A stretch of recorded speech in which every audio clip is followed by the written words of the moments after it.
Bom, bem-vindos todos e todas. Informando que essa apresentação ela está sendo gravada. E antes de iniciar a nossa apresentação, a palestra de Sônia, eu queria dar alguns informes e falar algumas questões. Primeiro, eu queria dar as boas-vindas, né, a todos e todas, dizer que esse seminário ele tem como objetivo, faz parte do projeto de extensão e do grupo de estudos, seminários científicos do COMEPS, né, que é o Complexo de Estudos e Pesquisa em Saúde. A gente prevê uma série de seminários, né, e o objetivo principal é a integração entre os grupos de pesquisas da UFRB, e aí visando uma maior consolidação dos programas de pós-graduação, a maior consolidação dos grupos de pesquisa, a divulgação científica, a produção de ciência e tecnologia no CCS, no âmbito da UFRB. Obviamente que as pessoas externas também se sintam à vontade para estar nesse processo todo. Então, bem-vindo a todos. Um lembretezinho é a necessidade de vocês fazerem inscrição, tá? Esse evento ele é certificado, então vai ter o certificado da Proeste, mas para isso é preciso que faça a inscrição. E lembrando que cada seminário ele tem, é necessário fazer a inscrição prévia do seminário para assistir aquele seminário em cada data prevista.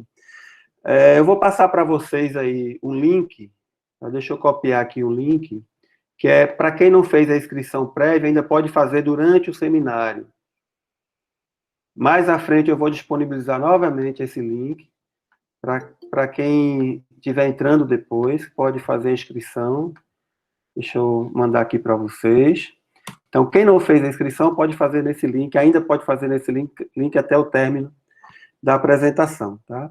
E ele vai servir como a presença para a gente poder solicitar a certificação da Proeste. O nosso próximo seminário, ele será no dia 30/9, nesse mesmo horário, e aí será proferido por mim. Meu nome é Marcílio Baliza, para quem não conhece, né, não me apresentei ainda. E o que eu vou apresentar serão os projetos desenvolvidos no Laboratório de Genética, né, o LIPAGE 2, do COMEPS. Então, vou trazer para vocês, né, o que a gente desenvolve em termos de projetos, o que está se fazendo, o que nós fizemos, quais são as atuações que nós temos a nível do Laboratório de Genética, né, o LIPAGE 2. E aí, essa divulgação, ela tem o objetivo de a gente tentar, obviamente, primeiro divulgar, o que eu falei antes, divulgar as nossas atividades e interagir mais com a comunidade. Para essa apresentação, nós teremos até 40 minutos e vamos destinar aí um tempo de perguntas, de interação. Vocês podem fazer as perguntas aí pelo chat, no final eu passo para a Sônia responder, tá? Então, qualquer questão, qualquer dúvida, podem colocar no chat. Fernando está colocando aqui que o link não está sendo encontrado. Eu vou disponibilizar um outro link. Tem um outro link que talvez seja um link. Pronto, o Leandro já colocou aqui, ó. Tem um outro link aí. Tente esse outro link. Eu testei esse link acima aí mais cedo e funcionou, mas teste esse de baixo que também ele vai para o mesmo local. E aí eu quero agora apresentar a palestrante, nossa querida professora Sônia, né? Sônia Maria Oliveira Cavalcante Marinho. Ela tem graduação em nutrição pela Universidade Federal de Pernambuco, mestrado e doutorado também em nutrição pela Universidade Federal de Pernambuco. Ela fez recentemente o pós-doutorado dela na Universidade de Sevilha, na Espanha, né? Concluiu em 2018. Ela é docente nossa aqui do CCS do BIS, bacharelado em saúde. Membro titular da Comissão de Ética também, né, Soninha? E uso de animais. Tem experiência na área de fisiologia, com ênfase em fisiologia e nutrição, e também faz parte do grupo de pesquisa Estudos Avançados em Ciência e Tecnologia da Saúde, cadastrado CNPq, da qual ela também é a vice-líder. Então, Soninha, por favor, a bola é sua agora. Boa tarde a todos, inicialmente. Todos me escutam bem? Eu estou com esse fone mais pesado, digamos assim, ele está meio deixando minha voz fechada para eu me escutar, mas está tudo tranquilo. Desculpe, eu só vou pedir às pessoas que mantenham os microfones desligado, se possível, o vídeo também, para não haver interferência na sua fala, na internet, porque às vezes a internet ela não consegue dar conta de todos aí. Eu vou desligar os meus vídeos também, temporário. Ok. Eu acho que assim, eu inicio com o vídeo, mas se tiver algum problema, como eu não vou ficar vendo vocês, nem vou ver o chat, nada, vou ficar vendo só a apresentação aqui, né, pela experiência anterior, vocês sinalizem, acho que alguém abre o microfone, Marcílio ou Leandro, enfim, Nós vamos para ficar sinalizar, tá certo. Vou deixar assim por enquanto.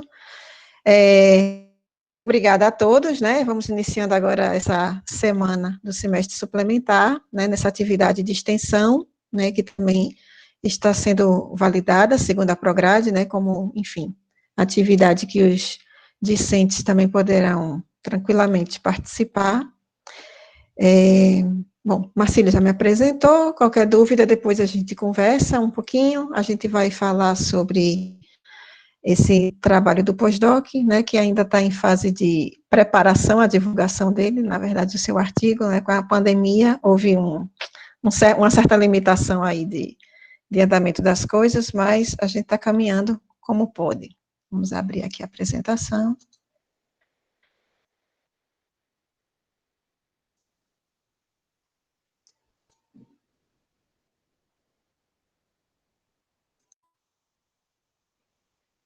Esperando que todos possam ver tranquilamente. Está tudo ok, Marcílio ou Leandro? Só para dizer que está ok, que está visualizando. Ok. Sim, já está tudo ok. Obrigada. Então, bom, a gente vai iniciar essa... Vou colocar outro slide, ele agora travou nesse, mas tudo bem. Vamos iniciar essa atividade, né, cujo título, né, todos já viram quando se inscreveram, é Extratos Naturais e Doenças Inflamatórias Intestinais. Bem genérico, né, porque a intenção é que a gente faça uma discussão mais ampla. Eu vou apresentar uma parte do que a gente já tem digamos, dos resultados obtidos, mas a intenção é muito mais ir além, né, o que pode funcionar como futuras possibilidades de parcerias, de perspectivas futuras. Bom, vamos dar início. Eu faço parte do laboratório LACTS, né, que está inserido no COMEPS, né, nessa estrutura de laboratórios que o CCS dispõe, e só explicar um pouquinho, né, eu coloquei esse sumário só para dar uma orientação, que a gente vai falar um pouquinho dessas considerações iniciais, de por que esse tema, né, de doenças inflamatórias intestinais. Na minha formação, eu trabalhei no mestrado com intestino, né, na verdade não foi doença inflamatória, mas foram aspectos morfológicos do intestino em formação, mediante uma intervenção ambiental, que era o uso de uma droga, que interferia lá no sistema nervoso, enfim, daí, coisas para serem questionadas mais adiante, para a gente não só saturar muito essa apresentação. Mas, então, esse tema, né, de trato gastrointestinal, especialmente intestino, sempre digamos, é um atrativo, né, muito grande para mim,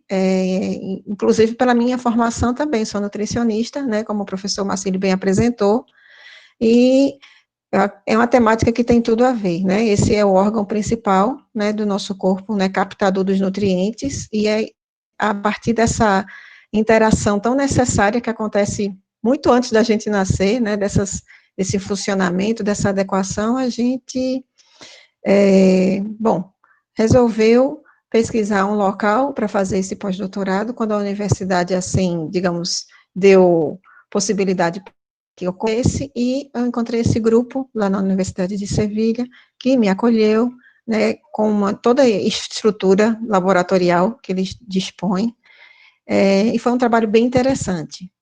Bom, acho que eu já inicialmente fiz a explanação básica para poder fazer o link, né, desse trabalho. Esse trabalho, realizado no pós-doutorado, foi, digamos assim, uma tentativa de abrir uma fronteira, uma linha de trabalho um pouco diferente do que já acontecia no LACTS, né, o LACTS, quando foi criado, né, só retomando a questão do laboratório, nós trabalhamos por muito tempo em parceria com o professor Fúvio, né, que inclusive era o coordenador do laboratório, né, até pouco tempo atrás, antes de ser efetivado o processo dele de redistribuição, né, ele está na UFBA agora. Bom, nós trabalhamos em parceria desde o momento zero do laboratório, né, antes da implantação, quando a gente conseguiu financiamento na FAPESB, né, de um projeto que mesclava a questão da regeneração óssea com o uso de biomateriais e também suplementação nutricional, né, que foi idealizado por um grupo de pesquisadores, dentre estes estavam nós, enfim, e dentre também outros estudantes que compuseram. Então, já existem alguns trabalhos publicados, mas a gente não conseguiu ter um tempo hábil para reunir isso tudo e colocar nessa exposição de hoje. Por isso, a opção pela apresentação do pós-doc, né, para contextualizar.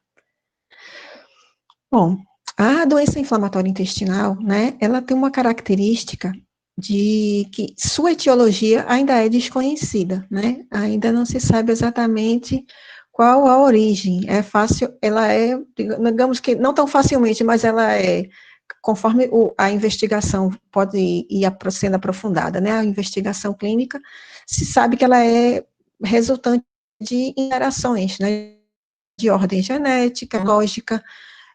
Também depende da questão da microbiota, né, intestinal, como vai esse biofilme, como vão né, essa proliferação bacteriana normal, saudável que a gente tem no nosso intestino, e também uma questão ambiental, digamos assim, mais genérica, porque eu digo isso porque fatores externos, né, tem um slide mais adiante que explica isso, que comenta urbanização, a poluição, a própria alimentação, são fatores, digamos assim, um tanto quanto decisivos, né, que impactam fortemente no surgimento dessas doenças.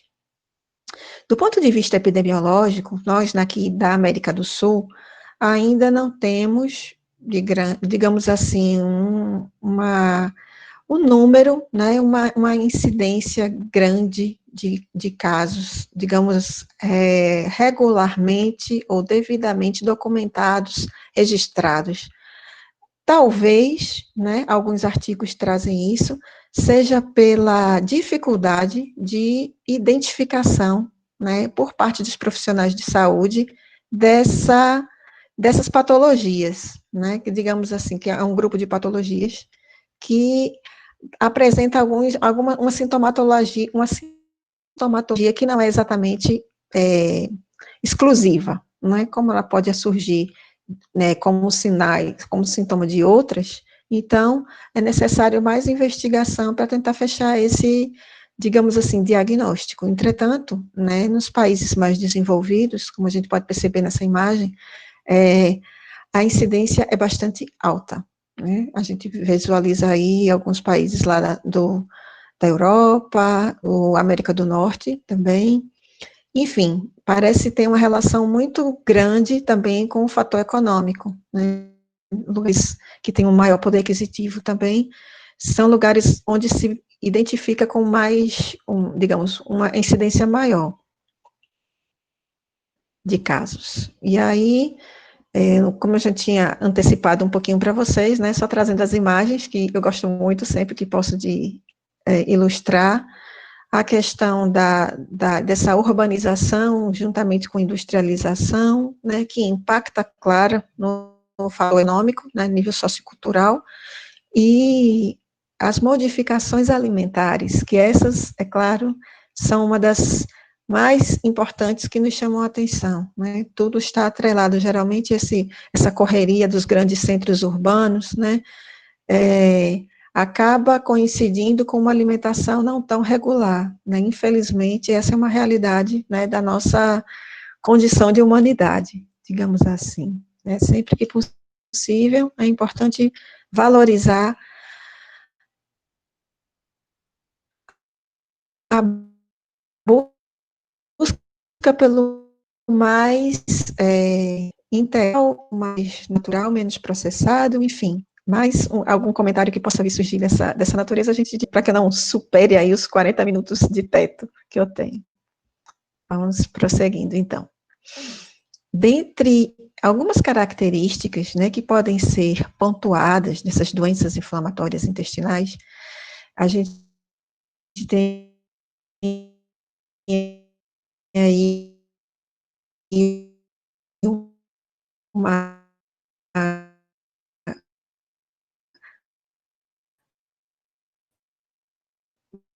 digamos, né, ela vai surgindo pouco a pouco, isso só ficando mais evidente, né? Uma vez que esses sintomas começam a incomodar, que faz com que o indivíduo busque tratamento, né, se faz um tratamento que não é pontual, né, até pela questão da cronicidade. Então, se usa por muito tempo, né, é uma coisa de longa duração. O impacto é orgânico, né, certamente é uma coisa que a gente busca evitar, né. Existem sintomas gástricos, em consequência dessa, digamos, terapêutica, né, imunossupressão também, mais alguns detalhes a gente adianta aqui sobre complicações, né, pode causar desde hemorragias, obstruções, perfurações e até mesmo, né, num caso mais adiantado, evoluir para um câncer, né, neoplasia de colo. Da, digamos, terapêutica tradicional, né, o que a gente busca inicialmente impedir esse avanço da doença inflamatória intestinal, que pode ser a retocolite ulcerativa ou a doença de Crohn, né, são os casos mais, digamos assim, mais comuns de doenças inflamatórias intestinais, né, faz parte dessa família, digamos assim. Então, como são doenças que têm a relação com a inflamação, né, apresentam inflamação, inicialmente, a gente quer reduzir esses efeitos da inflamação e produzir essa remissão mais espaçada, mais prolongada, no sentido de que não haja essa recorrência tão próximo, né, esses efeitos negativos e indesejáveis estão se repetindo num curto espaço de tempo. Da terapêutica farmacológica clássica, né, há aí o uso de corticoides, anti-inflamatórios, imunossupressores, também agentes biológicos, e nós, enquanto, digamos assim, representantes da ciência, estamos dispostos, né, nossa missão é essa, é tentar encontrar outras possibilidades. Existe a possibilidade de utilização de compostos fenólicos, né, extraídos, né, de plantas, né, produtos naturais. A gente vê aí o exemplo do manjericão, do alecrim, que são, por exemplo, produtos alimentícios, ervas, né, alimentares, que na sua composição apresentam também essa substância, né, que é digamos assim, o que a gente quer alvejar agora, que é o ácido rosmarínico, né, que é um composto de interessantes, digamos assim, qualidade terapêutica para o que a gente quer no combate a essa doença inflamatória intestinal. Esse composto apresenta ação antioxidante, antimutagênica, anti-inflamatória, antibacteriana e também anti-apoptótica, ou seja, é uma grande proteção, né, um grande benefício, por exemplo, conter esses elementos esses alimentos, né, essas ervas, na nossa dieta. Bom, e aí um questionamento, né, que eu coloco, né, para, digamos, fazer com que essa apresentação ganhe um sentido, né, para quem de repente está vendo esse tema pela primeira vez. E se esse fornecimento de ácido rosmarínico for direcionado à mucosa inflamada, né, esse efeito poderia ser potencializado? Porque o porquê desse questionamento vocês vão entender, né, na sequência.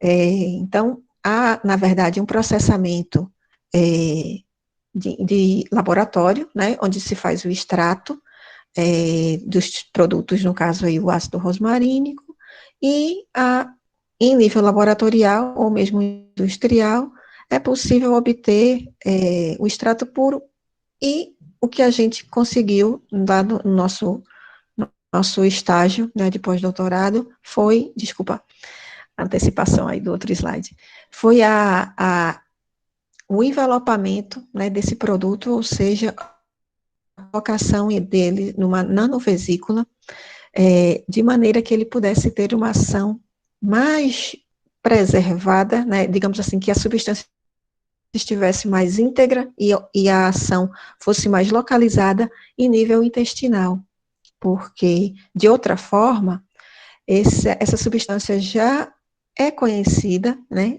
pela ciência, mas a maneira de administração não tinha esse cuidado, digamos, desse encapsulamento.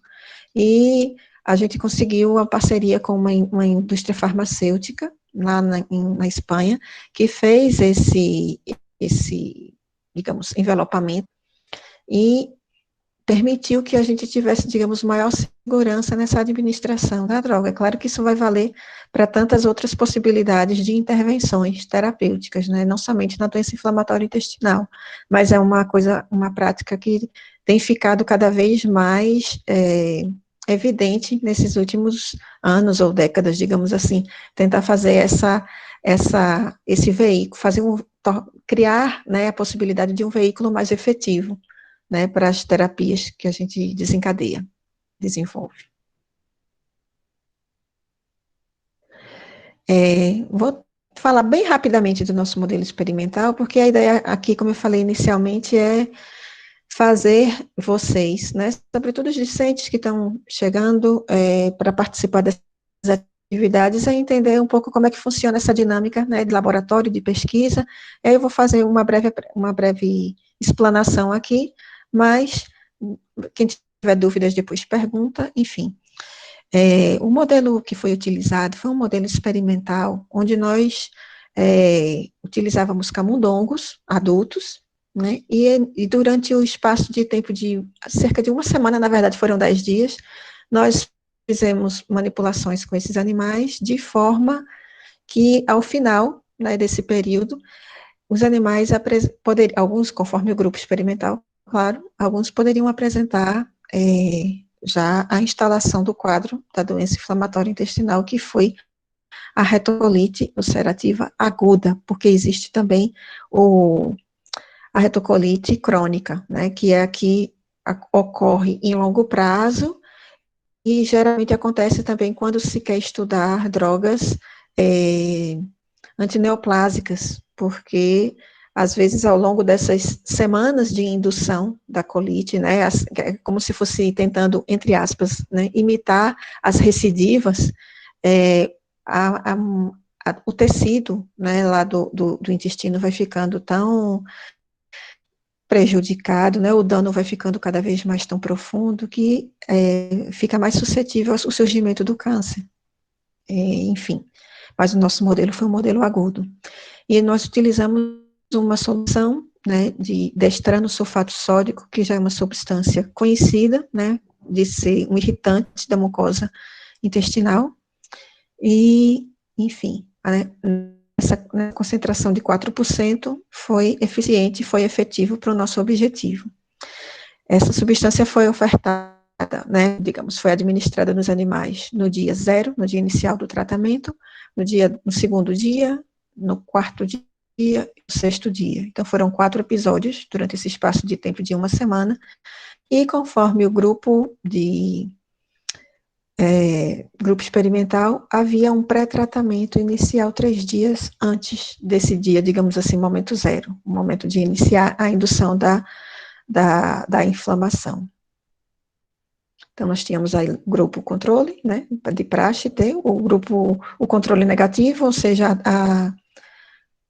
o inflamado, e com essa medicação, que é 5-ASA, é reconhecida como uma medicação de uso terapêutico bastante conhecido, né, inclusive uso clínico, né, então é uma terapia que se sabe que tem eficiência no seu controle. Utilizamos também o próprio ácido rosmarínico, uma solução com ácido rosmarínico na concentração de 20 miligramas, né, nessa dosagem, 20 miligramas por quilograma de peso do animal, e as nossas nanovesículas, né, grupos 5, 6 e 7, que tinham como diferença apenas a dosagem, de 5, de 10 ou de 20 miligramas por quilograma de peso.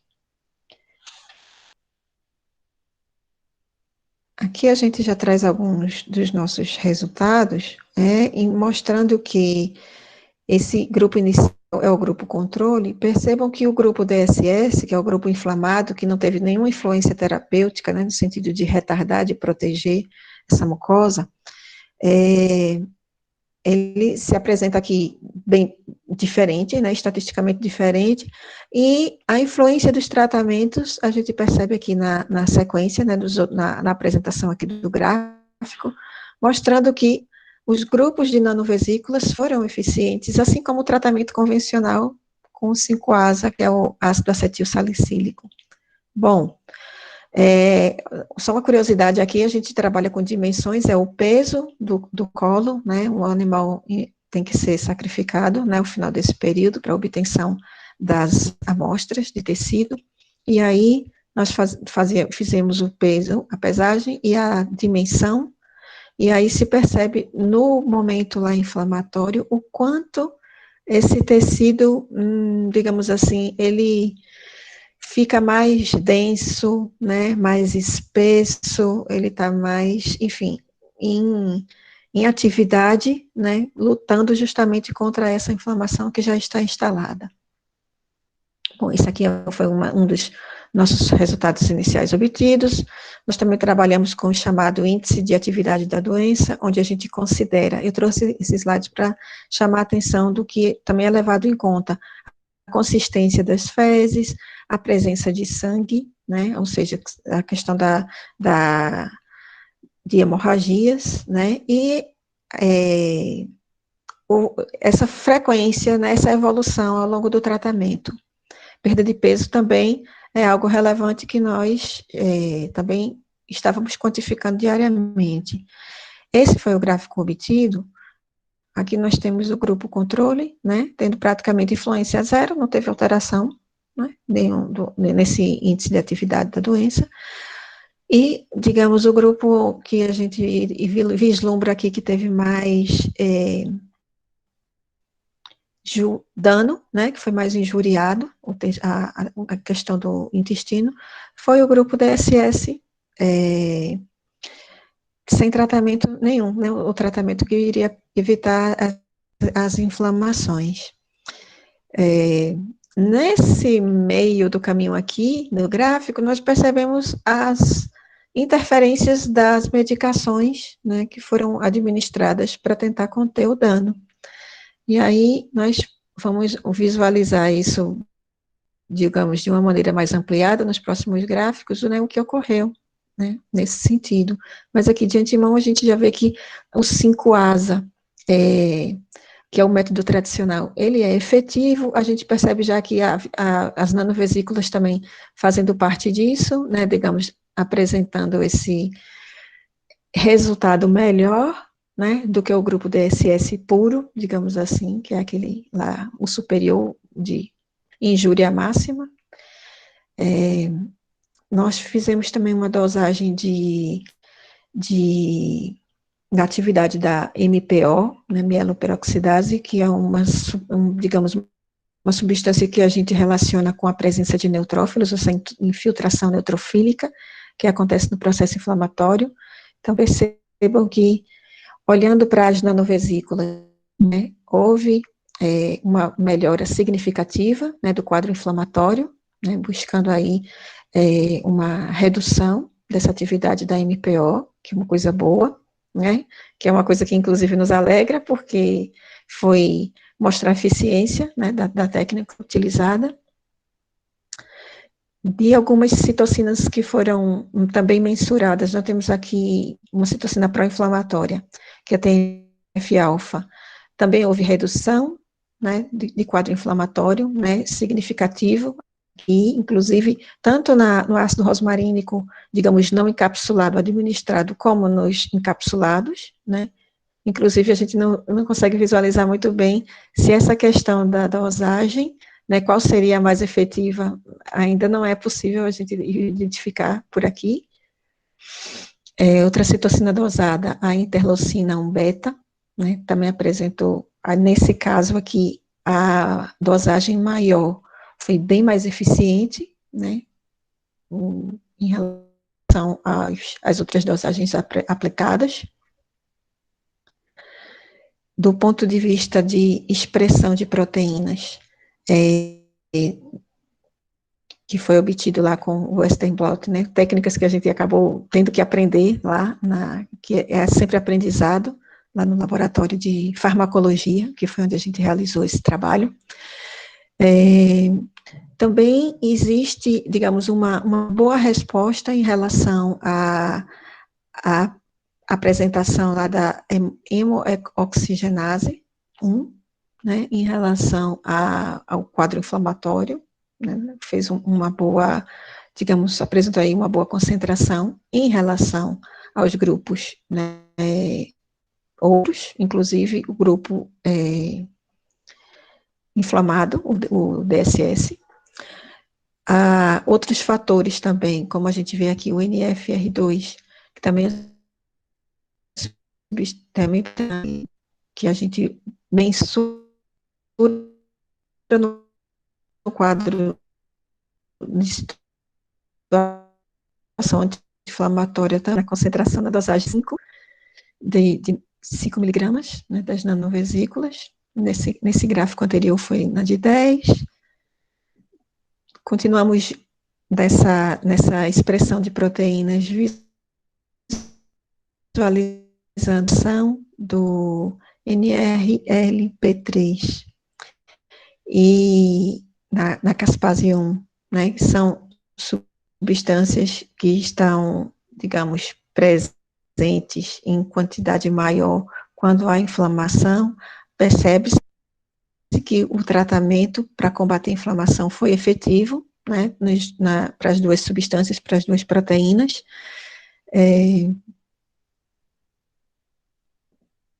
Também houve um resultado positivo, né, em relação à dosagem da proteína ASC, também reduzindo digamos, o perfil inflamatório, as respostas inflamatórias, né, essa parte molecular que nós conseguimos mensurar, de maneira que nós estamos com essa conclusão, né, de que o ácido rosmarínico realmente se mostra eficiente na melhora desses parâmetros presentes no modelo experimental da inflamação colônica, e que o encapsulamento minimizou a resposta inflamatória da colite ulcerativa aguda. Entretanto, eu coloco aí algum questionamento, isso não está totalmente, como geralmente nossos estudos não são conclusivos, né, na sua totalidade.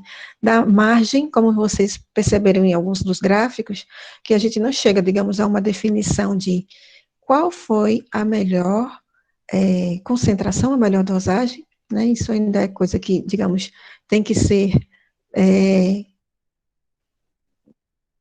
desenvolvido em próximos projetos, né, em próximas avaliações.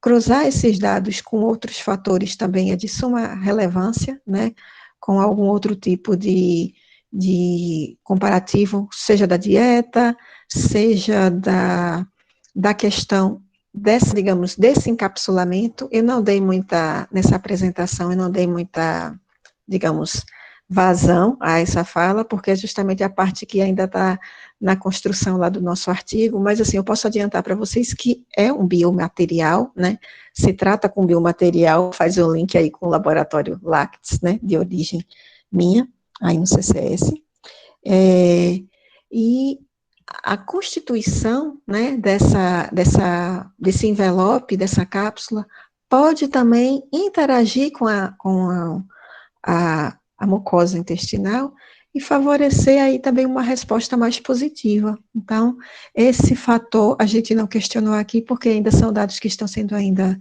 discutidos com o grupo lá de Sevilha, mas que eu acredito que certamente também tem um impacto interessante, né, na resposta. E, assim, como perspectivas de futuro, né, para esses resultados preliminares que a gente apresenta, né, que vão dar corpo a um artigo que deve sair, espero ainda esse ano, né, apesar dos percalços da pandemia, mas enfim. Como perspectivas, né, nós temos que encapsular e testar outras dosagens, né, a nossa proposta, a nossa sugestão, outras dosagens do ácido rosmarínico, também testar outros extratos naturais, fontes de polifenóis, que certamente serão candidatos a novos recursos terapêuticos, né, eu antecipo que esse grupo também trabalha, por exemplo, com outros tipos de extratos, por exemplo, de algas marinhas, né, que é algo bem interessante, algo que está presente lá na costa da Espanha. É bem interessante essa perspectiva, né, de usar um produto natural com uma finalidade tão importante no nosso dia a dia, né, de profissional de saúde, né, sobretudo para determinadas áreas. Bom, ainda como perspectiva, considerar interações entre esses polifenóis e a microbiota intestinal, né, que eu antecipei um pouquinho aí nessa fala da conclusão, e também, né, como não poderia deixar de ser, fomentar cooperações interdisciplinares, né, a gente, particularmente, eu vejo aí muito tranquilamente interações com áreas, desde, digamos, da área médica, da área, digamos assim, farmacêutica, né, a parte de imuno, a parte de nutrição, então, assim, são várias possibilidades de cooperações, né, que são possíveis, digamos, com uma temática dessa natureza.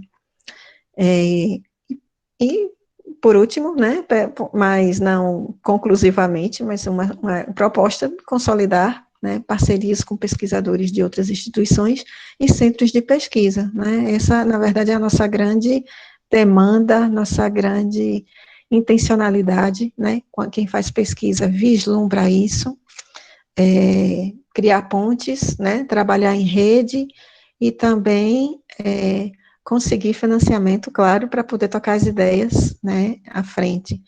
Essa é uma situação que a gente vive bem na nossa atualidade, né, que há uma certa escassez, né, que não é de hoje, não é, a gente não pode pôr a culpa na pandemia, já tem alguns anos, que não tem sido muito fácil, né,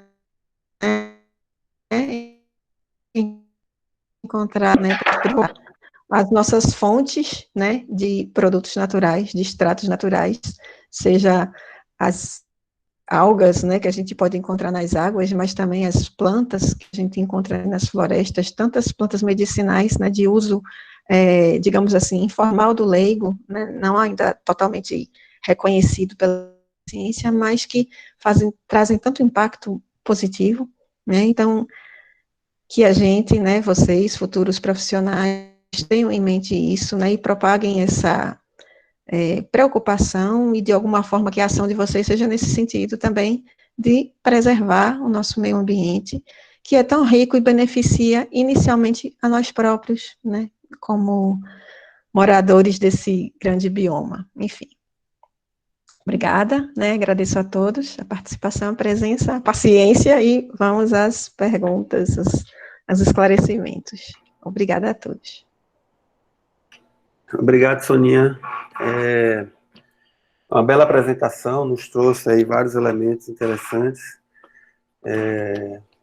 Eu tenho aqui algumas perguntas. Eu queria só lembrar que algumas pessoas entraram depois, que cada seminário ele é necessário haver inscrição, né? Eu disponibilizei aí um link para quem não fez ainda entrar e fazer até o término desta apresentação, vai estar aberto para inscrição. O som, só justificando, em algum momento, no finalzinho, o som falhou um pouco, mas não comprometeu de forma nenhuma a apresentação, foi aparentemente por queda da internet, por variação na internet, mas sem comprometer a sua apresentação, que foi muito boa. Deixa eu começar com algumas perguntas, Sônia. Tá certo. Tenho aqui o professor Leandro, que inicia, né, com a pergunta, e aí eu vou ler para você. Sônia, sabe algo sobre relação do sono, distúrbios do sono, com doenças inflamatórias intestinais? E aí ele emenda eu acho que é um dos objetivos desse seminário, eu fico muito feliz com isso, né, colocando, gostaria de propor uma parceria de estudo nessa área. Então, a gente já tem aí no primeiro seminário, já uma proposta de parceria. Então, isso já nos deixa muito felizes, porque já é uma forma de agregar, né, conhecimento, agregar pessoas que trabalham, de certa forma, em áreas, às vezes, não tão próximas, mas que percebem que há possibilidade de de se fazer atividade ou pesquisa de forma mais multiprofissional, multidisciplinar. Bom, é isso. Ele faz essa pergunta e deixa aí a proposta de um estudo contigo, uma parceria. Muito bem. Assim, você prefere que a gente junte ou eu vou respondendo pouco a pouco? Não sei o volume aí, mas... Acho que pode responder, não. Cada uma, acho que eu vou não se perder um respondendo, pouco, né? É verdade, tá certo. Bom, obrigada, Leandro. Certamente, parceria efetivada, viu? A gente vai ver como é que a gente faz essa unificação aí. Muito interessante sua pergunta. A questão do... Eu tive que anotar aqui, porque eu não sei falar, eu vou pegar uma pergunta assim, sem fazer algum rascunho aqui, um rabisco. Mania, desde sempre, desde a graduação. Enfim. Eu acho que te dar essa resposta aqui agora, realmente eu não tenho, né, com exatamente relação de sono com doença inflamatória intestinal, não. Entretanto, o que provavelmente existe, eu acredito, né, ou realmente é uma coisa para ser investigada, por quê? Quando a gente olha para sono, né, que está relacionado com cronobiologia, né, ritmos, né, diários, ou enfim, que vão acontecendo em um determinado espaçamento de tempo na nossa vida, né, ao longo não somente do dia, mas ao longo da vida. E a gente sabe que existe relação da cronobiologia com a nutrição de uma maneira muito estreita, tem vários trabalhos interessantes dessa natureza, e se a nutrição está vinculada ao intestino, e, enfim, e as doenças atrapalham, porque a gente observa que ali a perda de peso do animal, claro, a mucosa não está livre totalmente para trabalhar, né, com a sua característica absortiva, enfim, vai ser, certamente pode existir aí uma coisa para a gente investigar, né? Eu acho que é super positiva essa proposta, né? Eu acho que vai ter um fundamento, sim. Aproveitando, eu já deveria ter colocado, só vi agora, Leandro ainda faz uma ponderação aqui, mas eu acho que é referente a uma fala sua durante a apresentação. Não precisaria de mais dias de duração o experimento, então está se referindo quando você fez a metodologia, o seu experimento. Certo. Assim, na verdade, quando eu cheguei lá no laboratório de farmacologia, ele já tem um protocolo, digamos assim, pronto. Então, até como digamos, pelo tempo que a universidade permitiu, né, que a gente ficasse lá inicialmente 1 ano, depois eu consegui prorrogar por mais 6 meses, porque essas nanovesículas demoraram a chegar. Bom, aí existem, eu não vou aqui ficar chorando pitangas, mas existe toda uma problemática na hora quando a gente inicia um trabalho experimental. Por exemplo, a gente fez um trabalho piloto, né, o ideal, só para contextualizar, né, a gente trabalharia inicialmente com a solução DDS a 3%. Nós fizemos, né, solicitamos animais, fizemos lá os grupos mínimos necessários para fazer o teste, se haveria inflamação de fato naquela dosagem, e não aparecia a inflamação como a gente queria, estava muito discreta, estava muito no início. Aí entramos numa celeuma, e agora? Então, o que a gente aqui já iria começar com 3%, a gente fez o 3% piloto só para atestar de fato, não deu, né, nas primeiras análises. MPO, por exemplo, que a gente dosou, a gente fez ainda a ELISA, não foi legal a resposta, então vamos partir agora para um segundo piloto, fazer um piloto para definir qual vai ser a dosagem dessa solução do DSS, né, que seria o que ia causar injúria lá, a inflamação na mucosa intestinal. Fizemos grupos aí fizemos 3, 4 e 5%. A 5, inclusive, teve óbito, né, de alguns animais, então, assim, foi muito potente. 3, mais ou menos repetiu o que a gente já tinha visto, mas a gente mesmo assim ainda estava tentando investir para ver se dava para engatar lá a ideia do 3%, optamos pelo 4%, né? Na literatura se trabalha com números variados, eu acho que o máximo que eu vi foi 5% mesmo, porque mais do que isso gera óbito, né, por parte dos animais antes do nosso sacrifício intencional. E existe o modelo crônico, né, da colite, e existe o modelo agudo. O modelo crônico, digamos assim, existem ciclos que se repetem, né, com digamos, seria mais apropriado para um doutorado, porque você passaria, digamos, mais de um ano somente nessa obtenção dos grupos, para depois fazer a análise, e aí não ia ser compatível. Então, a opção que me foi dada era tanto que inicialmente a gente pensou no crônico, que o crônico poderia até desmembrar no estudo do câncer, né, de ver o papel antineoplásico, mas, da substância que foi o ácido rosmarínico, mas, devido ao pouco tempo que eu ia dispor lá para fazer essa coleta de dados, enfim, e executar todos os procedimentos, a opção foi utilizar digamos, a inflamação aguda, né, um modelo de colite aguda, que só dura uma semana. Então, assim, o momento de trabalhar com o animal é rápido, né, pouco tempo. O que você trabalha bastante depois são com as amostras, né, fazendo os preparos para as análises, né, a gente tem sempre uma quantidade em sobra para as repetições que acontecem, né, eu fiz inúmeros Western blots, enfim. Não é muito rápido, né, sobretudo porque não tem muita experiência, mas a parte do biotério foi bem rápida. Só não foi mais porque eu fiz antes 2 pilotos, aí assim, eu passei no biotério pelo menos uns 6 meses ou um pouquinho mais que isso. Estava explicando, né, respondendo a Leandro a questão do tempo. Ok, Sônia. Tem Ana Amor, ela faz uma pergunta também, se há alguns experimentos com esses extratos na infecção por parasitas intestinais. Bom, Ana, uma boa pergunta.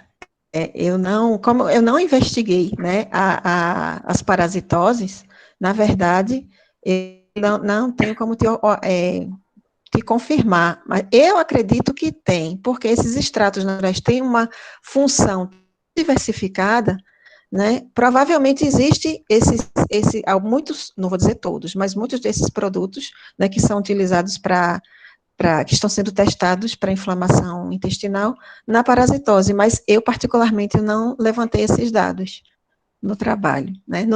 Depois que termina, a gente pensa, poxa, eu pensei tanto em microbiota, e microbiota ia levar tanta coisa, inclusive probiótico, prebiótico, uma gama de coisas, mas, digo, não dá tempo agora de perder o foco. Tem que fechar isso para pensar em novos projetos. Exato. Senti aí também uma boa relação, né, de perspectiva de futuro, né, nessa pergunta da professora Ana. Sim.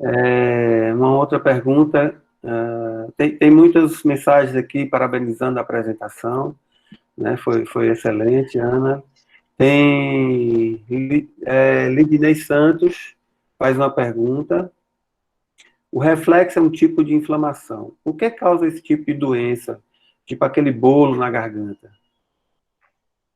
Deve ser refluxo, né? Provavelmente reflexo. Está escrito reflexo, mas deve ser refluxo. Bom, bolo na garganta. Deixa eu tentar explicar isso.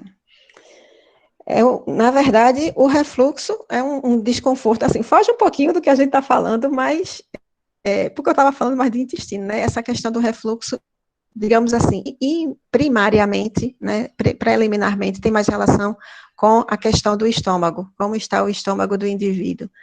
Pode ser que, digamos, alguma fermentação intestinal cause uma oscilação de pressão e isso cause, digamos, uma pressão, digamos, contra esse sentido crânio-caudal, né, do processo digestivo, mas o bolo vem digamos, é como se o estômago ele não está muito receptivo, né, ele pode estar, digamos, com a motilidade exacerbada ou com uma acidez muito grande também, que acaba fazendo essa acidez, né, comum do suco gástrico pertinente a esse suco digestivo, refluir para uma área que não tem uma mucosa onde tem proteção, porque a mucosa intestinal, inicialmente, ela tem essa característica de neutralizar a acidez do estômago, né, do suco gástrico, perdão. Mas o esôfago não. E aí é que vem o mal-estar, né, dificuldade, enfim, nessa região, esse incômodo. Eu espero, foi como o nome dele, Lenilson?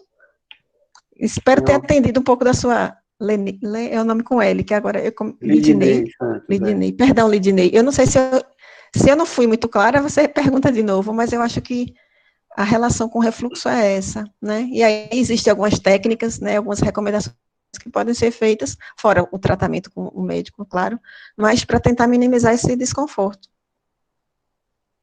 Ok. Caso não tenha ficado muito claro, ela pode fazer, repetir a pergunta. Sim. Bom, Gustavo, ele escreve, sobre as nanopartículas, você sabe se poderíamos desenvolver esse material em escala laboratorial? Digo isso porque é possível fazer lipossomas, são tipos de nanopartículas, em pequena escala laboratorial, na produção de cosméticos manipulados. Muito boa a sua pergunta, Gustavo. Eu acredito que sim, né? Embora a gente fez essa encomenda, né? A gente estava numa universidade na Europa, né? Que tem um certo caixa, digamos assim, né? Tem recurso, né? Tinha como já tinha sido aventado isso. Eu acho que minha supervisora na época ela comentou que tinha assistido um workshop, tinha participado de um evento que tinha sido, digamos, tinha tido a participação de uma determinada empresa lá, que eu não me recordo mais o nome, mas que era no norte, lá da Espanha, que apresentaram essa possibilidade de encapsular, e era digamos, uma produção mais voltada mesmo para a pesquisa, né, ou, digamos assim, eles estavam oferecendo esse tipo de serviço, né, para, digamos, apoiar a pesquisa. E aí, ela veio conversar comigo que ela estava interessada em fazer essa intervenção também, isso faria parte do meu trabalho. E aí, eu achei super legal, né? Ainda mais porque seria uma inovação, né? Essa composição. E aí, é claro que a gente tem que considerar como seria a combinação, que elementos fazem parte, se o foco, né? Como foi o meu caso, tratar a inflamação no intestino, haveria substância que poderia até agir como, digamos assim, um coadjuvante, né? No que a gente usou cápsulas de quercetina. E a quercetina também tem um papel protetor junto ao cólon. Então, digamos, tanto o conteúdo dessa vesícula como digamos, o seu envelope também tem um efeito positivo. E aí, isso, acredito que sim, mas assim, eu não domino nada dessa técnica. Uma vez, né, já tem uns anos, eu estive com o professor Fúvio num laboratório lá no Rio de Janeiro, que eles produziam biomaterial, mas era biomaterial cerâmico, né, mais adequado, digamos, para essa coisa da regeneração óssea, com hidroxiapatita, enfim, e eu acompanhei essa construção, né, visualizei lá a química manipulando os reagentes para produzir o biomaterial, mas não o que a gente usou, né, essa coisa eu não vi, mas eu acredito que é possível fazer em laboratório, sim, tranquilamente, creio eu. Ok, Sonia, eu queria só, antes de ver se tem mais alguma pergunta, só lembrar a todos e todas, teve uma pergunta da professora Cláudia Vale, e aí eu quero só, com relação às inscrições, né? As inscrições, elas serão feitas, lembrando, para cada seminário deverá ser feita a inscrição, a gente vai divulgar o link de inscrição de cada um desses seminários, junto com a divulgação. Então, para o próximo seminário, daqui a 15 dias, já na próxima semana, a gente estará divulgando aí o link de inscrição junto com a divulgação do próximo seminário. Então, para cada um será divulgado. Então, a divulgação ela vai estar nas redes sociais, por e-mail, pelo site da UFRB, enfim. Então, todos receberão o link para a inscrição e a divulgação. Deixa eu ver se tem mais algum. Gustavo. Cláudia, já respondi. Gustavo faz outra pergunta aqui. Deixa eu fazer a pergunta dele enquanto eu vejo se tem mais alguma. A escolha das citocinas biomarcadoras usou algum critério mais específico, fora o fato de pertencer a um painel inflamatório comum nas DDI? Não, não teve nenhuma justificativa, mas, digamos assim, a gente usou o que, digamos, já era meio que padrão do laboratório, nessa questão das dosagens, a gente não ousou sugerir substâncias novas, né, ou novas proteínas, enfim, porque nós utilizamos o que já existia lá, né, de projetos anteriores, de estoque, enfim, do que já era possível de ser adquirido, porque quando eu cheguei, na verdade, quando eu fiz o contato com a professora do grupo lá de pesquisa, ela já informou que teria todo o que eu disse, olha, estou concorrendo a uma bolsa ai, gente, não era CNPq, era da CAPES, eu não me lembro, acho que tinha um edital aberto de bolsas para o exterior, para pós-doutorado. Eu disse, eu estou solicitando uma carta de aceite, porque eu estou concorrendo, e só que pode ser que eu não consiga, mais difícil, inclusive, pensar em aquisição de material, de reagente, né, caso isso aconteça. Ela disse, não se preocupe, porque nós temos todo o material necessário, inclusive, a gente já tem aqui digamos, uma proposta, um desenho, né, experimental, que a gente quer ir avante com ele. Então, digamos, eu cheguei para executar, praticamente, né, minha interferência nesse aspecto foi um tanto quanto pouca, na metodologia, no desenho, eu basicamente executei. Gustavo já fala aqui que quer conversar contigo, né? Mais uma possível parceria. E aí, eu gostaria, já estamos aqui no finalzinho, são 15h58, já faltando pouco tempo para a gente encerrar. Floriceia Magalhães, ela ainda coloca o seguinte, se você pode disponibilizar, só um meio de contato. Ela trabalha com produtos naturais e poderia conversar a respeito do uso de extrato de plantas, porque Sim. trabalha na UFBA, né? Se você permitir, posso colocar seu e-mail aqui, ou então você passar. Sim, pode pôr Ou o então você pode institucional. passar direto para ela, se for o caso.